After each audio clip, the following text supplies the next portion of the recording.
Irish stout Guinness were consumed. I like a good Guinness personally.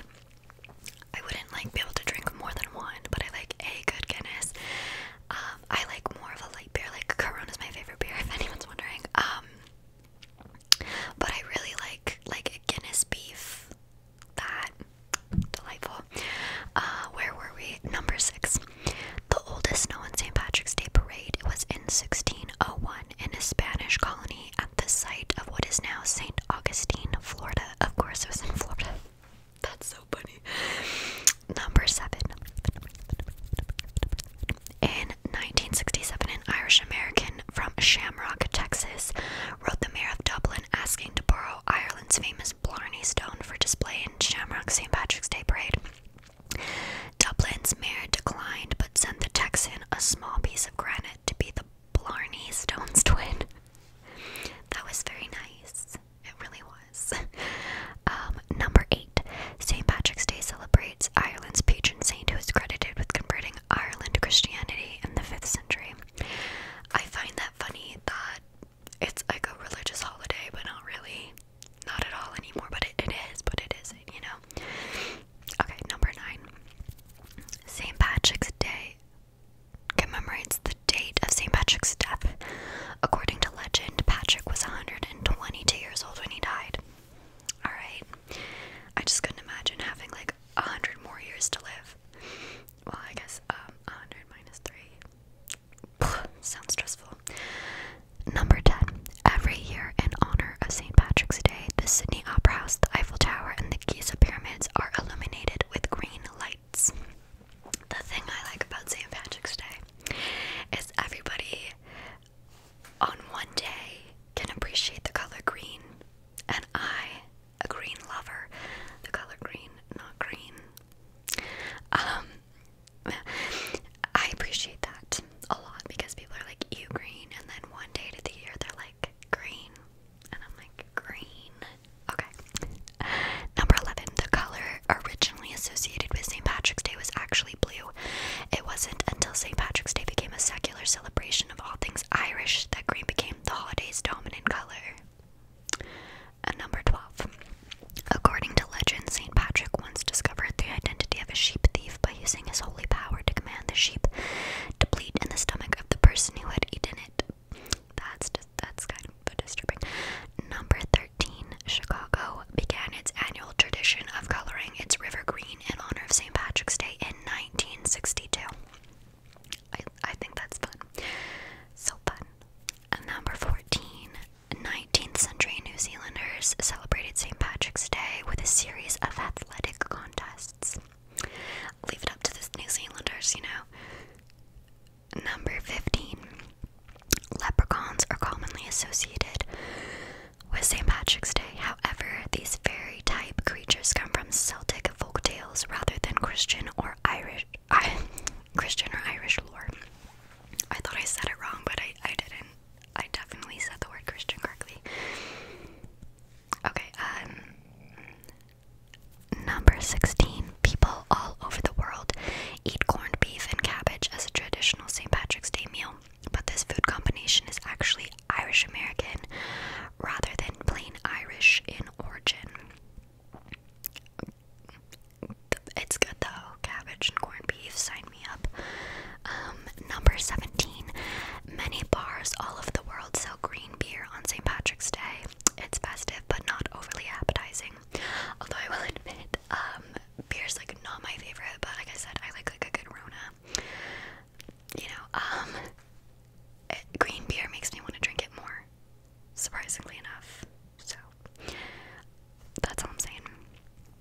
Number 18. Although St. Patrick's Day is Ireland's most famous holiday, Patrick is actually only one of 3 patron saints to Ireland. The other 2 are St. Bridget, the patron of midwives and Irish nuns, and St. Colmcille. It's Colmcille.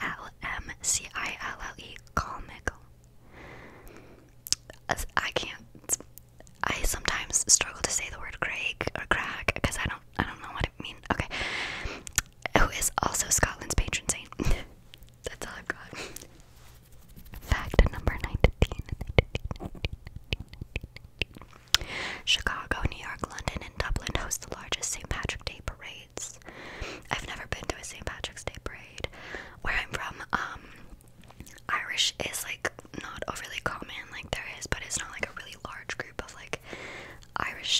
here were mostly Ukrainian. So, yeah. Number 20, in the 19th century, so many Irish babies were named after St. Patrick that Paddy went from being a nickname for someone named Patrick to a name for any Irishman in general. Makes sense. Honestly, makes sense. 21. In addition to Ireland, St. Patrick is also the patron saint of Nigeria and Boston, and of paralegals and engineers. I'm trying not to laugh really loudly because of Nigeria and Boston. Boston, okay. 22. The shamrock, commonly associated with St. Patrick's Day, is Ireland's national plant. Of course it would be. Come on. 23. Early U.S. celebrations of St. Patrick's Day took the form of banquets held at elite clubs in cities with large Irish populations like Boston, Philadelphia, Savannah, and New York. 24. 17th century celebrations of St. Patrick's Day in Ireland were often brought to a close with the final tradition of placing a shamrock in a glass of whiskey before downing it. Yeah, get your greens in with your whiskey, no big deal. 25. On St. Patrick's Day in the United States, people drink around 3 million pints of Irish stout Guinness, 5 times the amount consumed on any other day. 26. Although the 3-leaved clover is more common, shamrocks sometimes do grow a 4th leaf and are considered symbols of good luck when they do. 27. Wearing green on St. Patrick's Day is a tradition that stems from the lore surrounding leprechauns. The little tricksters supposedly pinch anyone within sight unless the person is wearing green, which makes them invisible to leprechauns. 28. Great Britain didn't celebrate St. Patrick's Day during the 1970s when they were engaged in a violent conflict with parts of Ireland. Alright. 29. Every St. Patrick's Day, an unknown powder is used to turn Chicago's river green.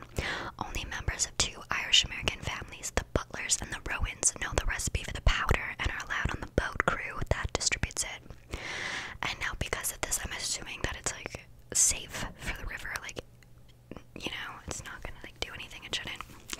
I'm just hoping that like we're on top of that in this day and age. I guess I'd have to talk to the Butlers or the Rowans to find out. Okay, 30. Fact number 30. Despite being a holiday of Irish origin, St. Patrick's Day is now celebrated on every continent. 31. St. Patrick's Day was recognized by the Vatican as an official feast day in 1631. 32. In the latter part of the 19th century, Irish high society celebrated St. Patrick's Day at a grand ball held at a beautiful castle in Dublin. That sounds really nice. Darn it. 33. St. Patrick's Day was declared a public rather than religious holiday in Ireland in 1904. That's fair. That's 100% fair. 34. Up until the later half of the 1900s, St. Patrick's Day in Ireland was much more somber than its American counterpart. Most people attended mass and watched a military parade, but the one thing they didn't do was go to bars, which were all closed for the day. I feel like it's really rare for a bar to be closed these days. Like, they're almost always open. I mean, not in 2020, 2021. They're always closed right now, but like 2019, bars were barely closed. Like, rarely. Okay, moving on. Where was I? Oh, 35. The modern St. Patrick's Festival in Dublin is a 4-day event accumulating with a parade attended by 500,000 people on the actual day. See, I found that I was watching TikTok the other day, as I do, and I'm a huge fan of Jose. Voice of an absolute angel. Anyways, he was like, to celebrate St. Patrick's Week, and I was like, it's a whole week. Apparently, now I know why. Anyways, he was like playing some fun little flute or like air pipe or something. It was beautiful. Moving on. 36. The St. Patrick's Day Parade in Hot Springs, Arkansas is one of the world's shortest, covering only 98 feet. 37. The first Ronald McDonald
Irish were not always celebrated by fellow Americans.